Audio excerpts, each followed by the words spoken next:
Hello, welcome back to my channel. ഇന്ന് ഒരു പ്രകൃതി നല്ല ഒരു സീന് ആയിട്ടാണ് ഞാൻ വന്നിട്ടുള്ളത്. ഇന്ന് കാര്യമായിട്ടൊന്നുമില്ല, ചില ചെറിയ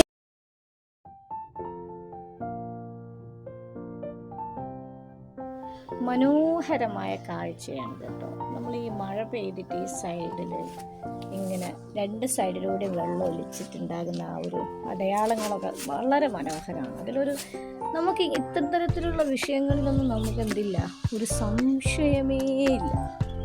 സംശയം ഉണ്ടാവാനും പാടില്ല. കാരണം ഇതൊക്കെ പ്രകൃതിയുടെ ഒരു നേരിട്ടുള്ള ഒരു പ്രതിഭാസമാണ്.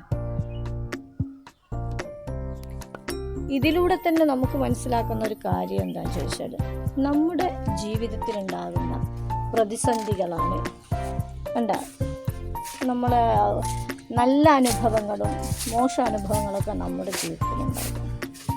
പക്ഷെ ആ അനുഭവത്തിൻ്റെ ശേഷം അടയാളങ്ങളും ഉണ്ടാകും. ഈ മഴ പെയ്ത് ഒലിച്ചുപോയ ഈ ചാല് പോലെ. പക്ഷേ ആ ചാൽ അവിടെ ഉണ്ട് എന്ന് വിചാരിച്ച് അതിൻ്റെ ശേഷം നമ്മളാരും നടക്കാതിരിക്കുകയോ അല്ലെങ്കിൽ പോവാതിരിക്കുകയോ ഒന്നും ചെയ്യുന്നില്ല. അതുപോലെയാണ് നമ്മുടെ ജീവിതത്തിൽ ഓരോ പ്രതിസന്ധി ഘട്ടങ്ങളും എല്ലാം. നമ്മളെപ്പോഴും പ്രതിസന്ധിയെയും സങ്കടങ്ങളെയും മാത്രമാണ് എടുത്തുദ്ധരിക്കുക, അല്ല. സന്തോഷവും അതേപോലെ തന്നെ ടെൻഷനും അതേപോലെ തന്നെ നമുക്ക് വരുന്ന എല്ലാ ഫീലിങ്സുകളും അതൊരു തരം കാലചക്രത്തിൻ്റെ മറിയൽ മാത്രമാണ് എന്ന ആ ഒരു സത്യം ഉണ്ടല്ലോ, നമ്മൾ അടിയുറച്ചങ്ങോട്ട് മനസ്സിലേക്ക് കൊടുത്താൽ ഒരൊറ്റ വാക്കേ നമ്മൾ പറയുള്ളൂ. ഇത് കാലത്തിൻ്റെ ഗതി മാറുന്നതിനനുസരിച്ചിട്ടുള്ള ഓരോ സീനുകളാണ് നമ്മുടെ ജീവിതത്തിൽ എന്ന സത്യം മനസ്സിലാക്കിക്കൊണ്ട്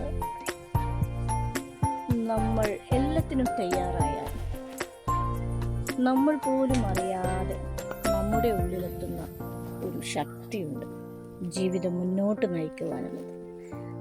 അത് നിങ്ങളൊന്ന് ആ ഒരു ഏതെങ്കിലും ഒരു വിഷമം വരുമ്പോൾ അതൊന്ന് ഞാൻ പറഞ്ഞ ഈ വസ്തുത, ഇത് കാലത്തിൻ്റെ ഗതിയിലുണ്ടാകുന്ന മാറ്റത്തിലുള്ള നമ്മുടെ ഒരു റോളാണ്, ഒരു രംഗമാണെന്ന് ആലോചിച്ചുകൊണ്ട് മുന്നോട്ട് പോയി നോക്കൂ, എല്ലാം വിജയിക്കും. അടുത്ത വീഡിയോയിൽ വീണ്ടും കാണാം. Bye bye.